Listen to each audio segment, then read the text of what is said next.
ఏనడు రానున్నదో మన రాజ్యము, ఎవడాపుతున్నాడో మన గెలుపును. 85% ఉన్నోళ్ళము, ఎందుకు గెలవలేకపోతున్నాము? మన ఓట్లు మనకంటూ, మన సీట్లు మనకంటూ కాన్షీరామే కదిలొచ్చినా వినలేని బహుజనులు ఎటువైపు పోతుండ్రో ఆలోచించాలి నేడైనా. ఎనడు రానున్నదో మన రాజ్యము, ఎవడాపుతున్నాడో మన గెలుపును. 85% ఉన్నోళ్ళము, ఎందుకు గెలవలేకపోతున్నాము?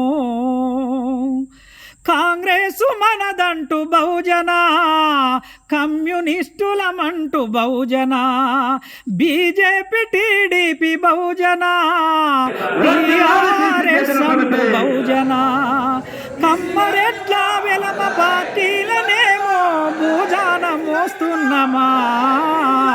కమ్మరెడ్ల వెలమ పార్టీలనేమో భుజాన మోస్తున్నామా?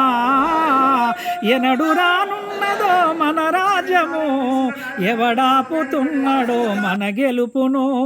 85% ఉన్నోళ్ళము, ఎందుకు గెలవలేకపోతున్నాము?